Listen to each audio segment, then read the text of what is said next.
ሰላም ሰላም እንዴት ናችሁ? እግዚአብሔር ይመስገን እኔ በጣም ደህና ነኝ። ዛሬ እንግዲህ ይዤላችሁ የመጣሁት በተለይ ደግሞ በኤዥያ አካባቢ ለፀጉራቸው ማማር፣ ለፀጉራቸው ጥቁረት፣ ለፀጉራቸው ጥንካሬ፣ ለፀጉራቸው እርዝማኔ እንደ ባህልም አድርገው ነው እነሱ የሚጠቀሙት። እንግዲህ ቻይና ውስጥ የምትገኝ አንዲት የገጠር ከተማ ነች።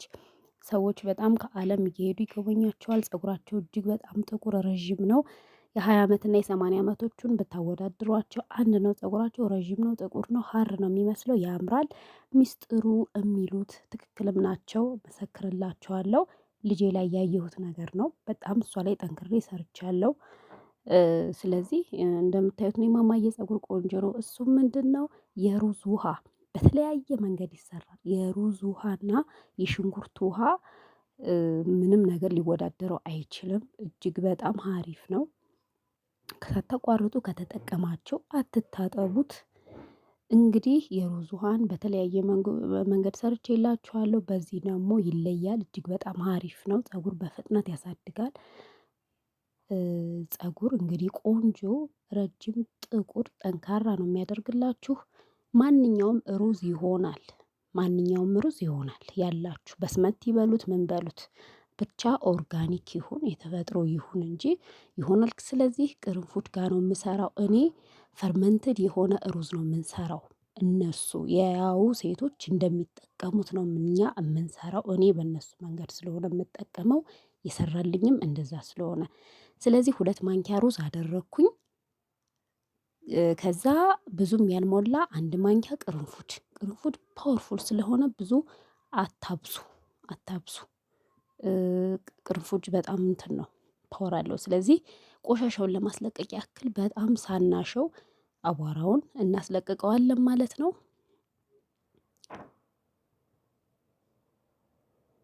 2 ጊዜ ነው ያጠብኩት እኔ። ከዛ ለትንሽ ደቂቃ እናንተከትከዋለን። ለ5 ደቂቃ ለ3 ለ5 ደቂቃ እናንተከትከዋለን። ከዛ 1 ብርጭቆ ውሃ ነው ያደረኩት። ለሳምንት የሚሆነኝን እስከ ልጄ እኔም እሷም የምንጠቀመውን ፍሬሽ ስለምሰራ እኔ ያው አልሰለችም። ስለዚህ ለሳምንት የሚሆን ውሃ ነው የተጠቀምኩት። ከዚህም በላይ ማድረግ ትችላላችሁ እንደ ቁጥራችሁ ማለት ነው። ስለዚህ እኔ ግን 1 ኩባያ ውሃ ነው ያረኩት። ስለዚህ እንደዚህ ሲንተከተክ ከ3 እስከ 5 ደቂቃ ብቻ ነው የምታንተከትኩት። ከዛ ቀዝቀዝ ሲል ፔርሙዝ እቃ ካላችሁ ባይቀዘቅዝም ችግር የለውም። ፔርሙዝ ከሆነ ችግር የለውም። የኩባያ ፔርሙዝ የቺ ማግ አለች አይደል? የውሃ መጠጫዋ የሻይ መጠጫዋ እሷ ከሆነች እስከነ እንትኑ አድርጉት። እኔ ግን በጠርሙስ ነው ማድረግ የፈለኩት። በዚህ በማርማራታ እቃ በሚመስል በሱ ስለሆነ ትንሽ ትኩሳቱ እስከሚለቅ ትንሽ ቁጭ አድርጌዋለሁ። ከዛ ፈርመንትድ እንዲሆንልን ከ1 ቀን እስከ 2 ቀን አስቀምጡት። እስከ 3 ቀን መቀመጥ ይችላል። ግን ከ1 ቀን በላይ መጠቀም ትችላላችሁ። ግን ለ1 ቀን አስቀምጡት። እስከነ ቅርንፉዱ እስከነ ውሃው እስከነ ሩዙ እዚህ ውስጥ ከትቼ 1 ቀን ሙሉ አስቀምጬዋለሁ። በሁለተኛው ቀን ነው መጠቀም የጀመርኩት። እኔ ግን እየቀነስኩኝ እየረጨሁ የፀጉሯ ላይ እየተጠቀምኩኝ ከዛ እንደገና ደግሞ አቀላቅዬ አስቀምጠዋለሁ እየመለስኩ ማለት ነው። እያጠለልኩኝ እንደዛ ነው የማደርገው። የኔ ልምዴ ስለሆነ የማካፍላችሁ የማረገውን ሀቁን ነው የማወራችሁ ማለት ነው።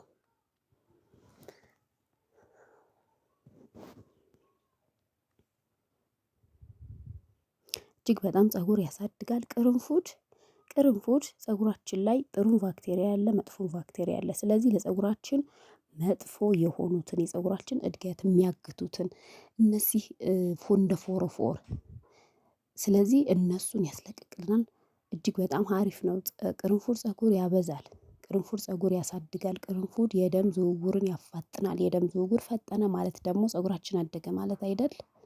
ስለዚህ አንድ ሰው በህይወት እስካለ ድረስ እሱ በህይወት እስካለ ድረስ ጥፍርና ፀጉር ማደጉን አያቆምም። አሮጊትም ብትሆን ፀጉር ያድጋል። አንቺስ ትንፋስሽ እስካለ ድረስ። ስለዚህ እኔ ፀጉር አያድግም ምንም ባረገው ምናምን አትበሉ እህቶቼ እሺ። ሞክሩና ይቅር። ስለዚህ ለፀጉር መሰረቱ ያው ውሃ በደንብ ጠጡ። ውሃ ወሳኝ ነው። ምንም ነገር ብታረጉ ውሃ በቂ ውሃ ካልጠጣችሁ ፀጉራችሁ ላይ ለውጥ አታዩም፣ በቂ እንቅልፍ ተኙ፣ አትጨነቁ። ጭንቀት ልክ በእህል ውስጥ ያለ መጥፎ አረም ነው ለፀጉር፣ እንደ መጥፎ አረም በሉት። ጭንቀት እጅግ በጣም መጥፎ ነው። ሽበት ያፋጥናል፣ የፀጉር እድገትን ይገታል። ጭንቀት መጥፎ ነው። አትጨነቁ ማለት ከባድ ነው፣ ግን ለፈጣሪ መተው ነው። ሁላችንም እንጨነቃለን፣ ግን ምንም መፍትሄ አናመጣም። ስለዚህ እህቶቼ አንጨነቅ፣ አትጨነቁ።